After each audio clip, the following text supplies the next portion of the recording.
Innovation inspires.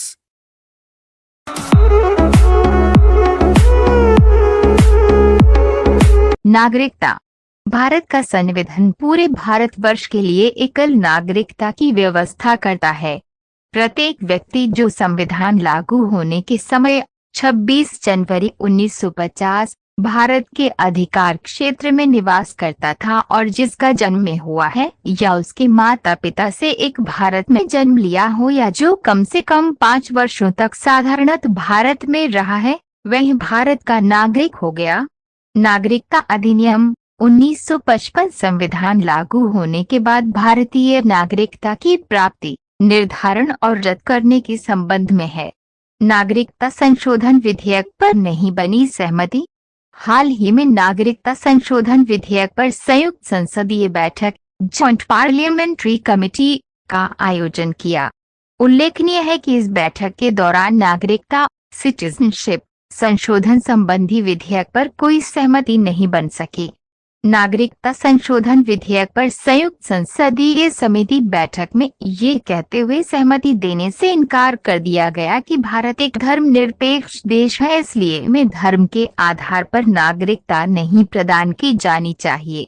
नागरिकता संशोधन अधिनियम 2016 एक नागरिकता संशोधन अधिनियम का प्रस्ताव नागरिकता अधिनियम 1955 में संशोधन के लिए पारित किया गया था। 2. नागरिकता संशोधन विधेयक 2016 में पड़ोसी देशों बांग्लादेश, पाकिस्तान, अफगानिस्तान से आए हिंदू, सिख, बौद्ध, जैन, पारसी तथा ईसाई अल्पसंख्यकों मुस्लिम शामिल नहीं को नागरिकता प्रदान करने की बात कही गई है, चाहे उनके पास जरूरी दस्तावेज हो या नहीं। 3. नागरिकता अधिनियम 1955 के अनुसार नैसर्गिक नागरिकता के लिए अप्रवासी को तभी आवेदन करने की अनुमति है जब वे आवेदन करने से ठीक पहले 12 महीने से भारत में रह रहा हो और पिछले 14 वर्षों में से 11 वर्ष भारत में रहा हो।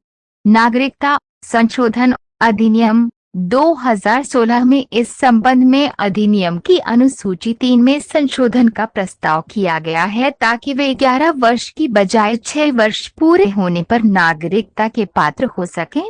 4. भारत के विदेशी नागरिक overseas citizen of India OC card धारक यदि किसी भी कानून का उल्लंघन करते हैं तो उनका पंजीकरण रद्द कर दिया जाएगा। नागरिकता संशोधन अधिनियम 2016 से संबंधित समस्याएं। 1. ये संशोधन पड़ोसी देशों से आने वाले मुस्लिम लोगों को ही अवैध प्रवासी मानता है, जबकि लगभग अन्य सभी लोगों को इस परिभाषा के दायरे से बाहर कर देता है।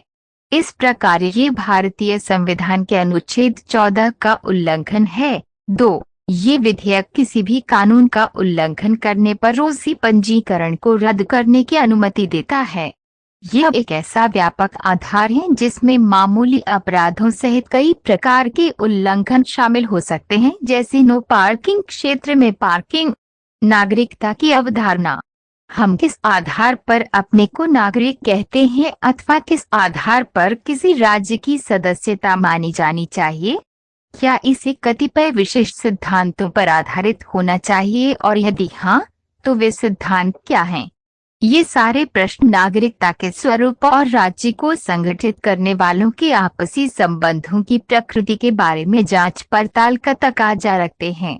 यथार्थतः किसी राज्य में नागरिकता का मूल स्वरूप उस राज्य और समाज के साथ व्यक्ति के सामाजिक और राजनीतिक संबंधों के स्वरूप द्वारा निर्धारित होता है। व्यक्ति को अपने सामाजिक और राजनीतिक अधिकारों, कर्तव्यों और दायित्वों का बोध होता है और यही बोध उसे उस राज्य की नागरिकता का एहसास कराता है। ग्रीस वासियों के समय से लेकर पिछले 2500 वर्षों में राजनीतिक और दार्शनिक साहित्य में नागरिकता की अवधारणा परिवर्तित और विकसित होती रही है। अरस्तु ने बहुत पहले कहा था कि नागरिकता का स्वरूप एक ऐसा प्रश्न है जिस पर प्राय विवाद उठते रहे हैं और किसी एक परिभाषा पर आम सहमति नहीं रही है।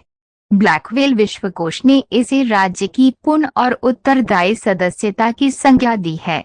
आमतौर पर नागरिकता का सरल अर्थ है राज्य के राजनीतिक समुदाय में भरपूर सहभागिता। आधुनिक राष्ट्र राज्यों में सहभागिता का अर्थ वैधिक सदस्यता मात्र नहीं है। उदाहरणार्थ, ऐसी सदस्यता जो विदेशी यात्रा के लिए परिपत्र द्वारा घोषित होती है, बल्कि सार्वभौम वयस्क मताधिकार के तहत चुनावों में भाग लेने और वैधिक शासन के अधीन रहने से भी है। आधुनिक काल में नागरिकता की अवधारणा सामाजिक, आर्थिक और राजनीतिक समता की अवधारणाओं और सामाजिक कल्याण तथा व्यक्तिगत स्वतंत्रता से जुड़ी हुई है। हीटर के अनुसार नागरिकता की अवधारणा प्राचीन यूनान में व्यक्तियों की हैसियत में विभेदीकरण के साधन के रूप में पनपी, जबकि आधुनिक काल में ये उनकी हैसियत में समानता लाने का साधन है। उसका ये भी कहना है कि आधुनिक नागरिकता के मूल तत्व राजनीतिक सहभागिता, सामाजिक एवं कल्याणकारी अधिकार, सांप्रदायिक असीमता और नागरिक दायित्व हैं। नागरिकता का ग्रीक सिद्धांत। नागरिकता के विचार का अभ्युदय ग्रीसवासियों के साथ हुआ। उनकी दृष्टि में समुदाय के राजनीतिक जीवन में सहभागिता मनुष्य के बौद्धिक एवं आध्यात्मिक विकास का एक निर्णायक तत्व है। अरस्तु ने अपनी पुस्तक पॉलिटिक्स में कहा है कि मनुष्य एक सामाजिक प्राणी है और उसे अपने व्यक्तित्व के विकास के लिए राजनीतिक मामलों में भाग लेना आवश्यक है। उसकी राय में नागरिक वह व्यक्ति है जिसे विमर्शी और न्यायिक कार्य में भाग लेने का अधिकार प्राप्त है। लेकिन उसने ये भी निर्धारित किया कि प्रत्येक व्यक्ति में नागरिक बनने की अपेक्षित योग्यता नहीं होती, अतः विमर्शी और न्यायिक मामलों में भाग लेने के लिए उसमें कुछ विशेष अर्हताएं होनी चाहिए। शेष लोगों का चाहिए कि वे शासित होकर संतुष्ट रहें। कुछ लोग अपने पेशे के कारण सद्गुण भरा जीवन नहीं जी सकते, इसलिए प्रत्येक व्यक्ति को नागरिक नहीं माना जा सकता।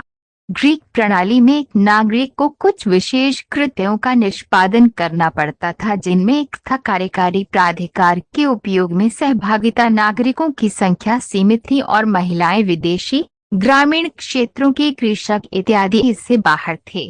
साथ ही सिर्फ नागरिक ही पूर्ण स्वामित्व वाली संपत्ति रखने के अधिकारी थे और राजनेताओं, प्रशासकों, न्यायाधीशों, जूरी सदस्यों और सैनिकों के पेशे अपना सकते थे।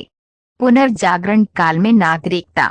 रोमन साम्राज्य के पतन के बाद रोमन काल में पनपी लोकतांत्रिक नागरिकता की परंपरा शताब्दियों तक लुप्त रही।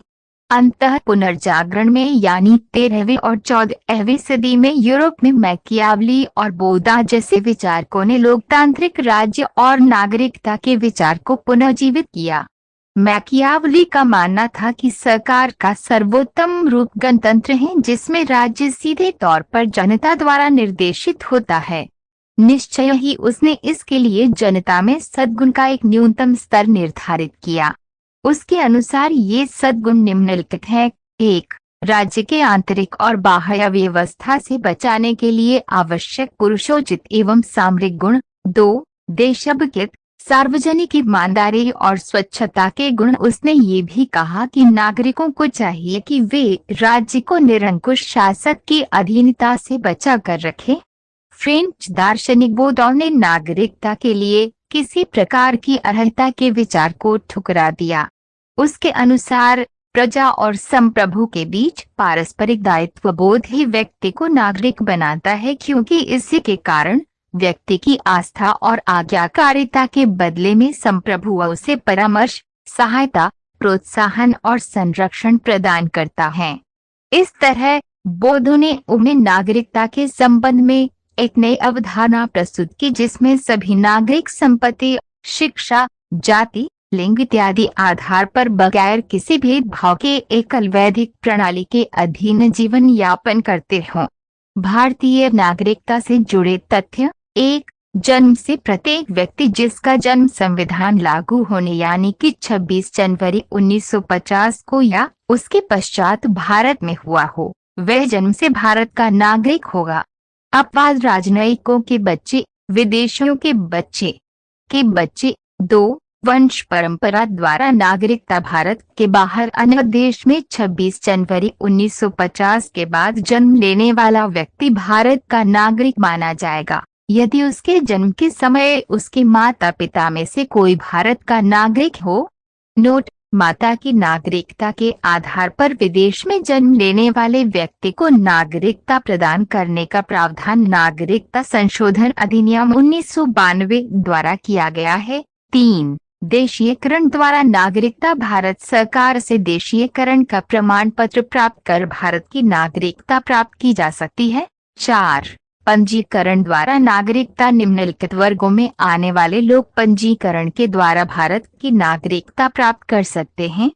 वे व्यक्ति जो पंजीकरण प्रार्थना पत्र देने की तिथि से 6 महीने पहले से भारत में रह रहे हों। बी. वे भारतीय जो अविभाज्य भारत से बाहर किसी देश में निवास कर रहे हों। सी. वे स्त्रियां जो भारतीयों से विवाह कर चुकी हैं या भविष्य में विवाह करेंगी। डी. भारतीय नागरिकों के नाबालिग बच्चे। ई. राष्ट्रमंडलीय देशों के नागरिक जो भारत में रहते हों या भारत सरकार की नौकरी कर रहे हों आवेदन पत्र देकर भारत की नागरिकता प्राप्त कर सकते हैं।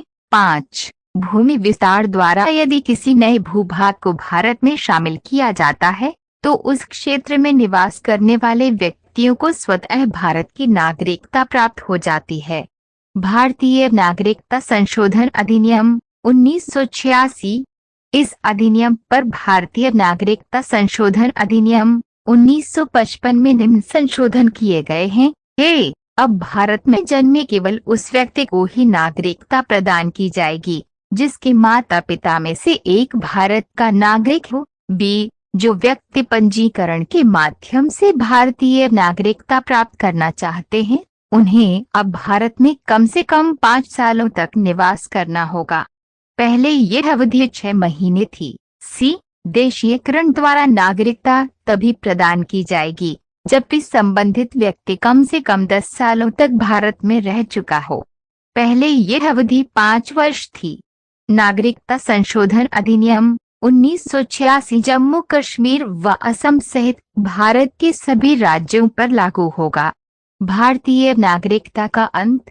भारतीय नागरिकता का अंत निम्न प्रकार से हो सकता है। 1. नागरिकता का परित्याग करने से। 2. किसी अन्य देश की नागरिकता स्वीकार कर लेने पर। 3. सरकार द्वारा नागरिकता छीनने पर। नोट: जम्मू कश्मीर के राज्य विधानमंडल को इन विषयों के संबंध में राज्य में स्थायी रूप से निवास करने वाले व्यक्तियों को अधिकार तथा विशेषाधिकार प्रदान करने की शक्ति प्रदान की गई है। 1. राज्य के अधीन नियोजन के संबंध में। 2. राज्य में अचल संपत्ति के अर्जन के संबंध में। 3. राज्य में स्थायी रूप से बस जाने के संबंध में। 4. छात्रवृत्तियां अथवा इसी प्रकार की